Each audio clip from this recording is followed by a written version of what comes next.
السلام علیکم ورحمت الله وبرکاتو. زه یم ستاسو ورور ولی الله یو ځل بیا د پښتو ټک یوټیوب چینل له طرف نه ستاسو په خدمت کې حاضر یم. قدرمنو په نوې ویډیو کې به زه تاسو ته راوښیم چې څنګه کولی شئ تاسو چې د کمپیوټر په شانتې خپل موبایل ته هر څه واپس راولئ ډیلیټ کړی شوي. مطلب که تاسو کتلی وي نو زموږ نه اکثر په موبایل نه د غلطۍ د وجې نه یا ماشومان زموږ موبایل استعمال کړي او زموږ د کار څه فایلز یا تصویران یا ویډیوز چې وي هغه دې ډیلیټ شي. نو چې کله هم دغه اپلیکیشن تاسو په موبایل کې انسټال وي نو دا به ډیلیټ کېږي نه. دا به څه وخته پورې تقریبا 3 میاشتو پورې هم په دغه اپلیکیشن کې دنده پراته وي. لکه څنګه چې په کمپیوټر کې تاسو ته ښکاري ریسایکل بین وي. ټیک ده، تاسو د کمپیوټر نه سیز ډیلیټ کړئ نو هغه بیا په ریسایکل بین کې تاسو سره د څه ټایم پورې پروت وي. نو همدغه شان دی بس تاسو د موبایل نه چې څه شی ډیلیټ شوی وي نو هغه به تاسو سره په ریسایکل بین کې پروت وي. نو قدرمنو ویډیو تر اخره پورې وګورئ، ویډیو سکپ کوئ مه. خو دې نه مخکې زه تاسو ته یو درخواست کوم که تر اوسه پورې تاسو زموږ پښتو ټک یوټیوب چینل نه یې سبسکرایب کړی دا سبسکرایب کړئ، خوا کې د غنټې نشان هم کلیک کړئ چې زموږ نوي ویډیوز تاسو ته په وخت باندې دررسي. ملګرو دې لپاره به تاسو ته د اپلیکیشن ضرورت وي. هم د دغه اپلیکیشن لینک موږ تاسو ته د یوټیوب چینل په ډسکرپشن کې درکړی دی. تاسو به دغه اپلیکیشن خپل موبایل ته را ډاونلوډ کړئ، خپل په موبایل کې به یې کولاو کړئ. ټیک ده، دلته کې تاسو وګورئ دا ما سره څه شی دی ریسایکل بین لیکلی دی. دا ما سره اوس دې ټایم کې امټي دی، مطلب دی کې داسې څه نشته چې ډیلیټ شوی.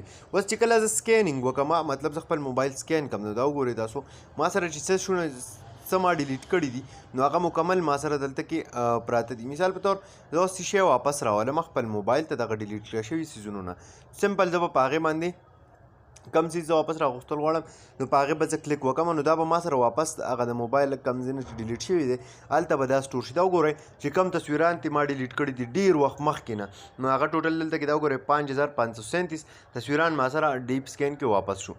دغه شانتي ویډیوز دي 526 ورسره آډیو چې کوم ما ډیلیټ کړي دي هغه دي 13049 نو دا به ما سره ټول چې دي هغه واپس راشي په یو کلیک سره ډېر په اسانه طریقې سره. دا وګورئ سمپل په هغې تاسو کلیک وکړئ نو دلته کې دا څه شی دی ریسټور یو آپشن تاسو له راکړی دی نو سمپل په ریسټور باندې به تاسو کلیک وکړئ نو دا به ستاسو موبایل ته واپس راشي د کوم ځای نه چې دا هر څه ډیلیټ کړی شوي وي. ورپسې که تاسو راشي دلته کې سیټینګ لا نو په سیټینګ کې تاسو سره څه دی دا کلاوډ سټوریج ته هم تاسو بوتلی شئ. د دې سره تاسو خپل موبایل چې دی هغه سکین کولی هم شئ، صفا کولی هم شئ. ورپسې که تاسو راشئ نو په دې کې تاسو کوم لاک سکرین چې دی هغه پکې هم لګولی شئ خپلې د خوښې. که بیا راشئ تیم چینج کول غواړئ مطلب د دې چې کوم تیم دی هغه ستاسو نه وي خوښ نو سمپل راشئ چې کوم تیم ستاسو خوښ وي هغه تاسو د دې ځای نه سلیکټ کړئ نو هماغه تیم چې دی هغه به پې ولګي.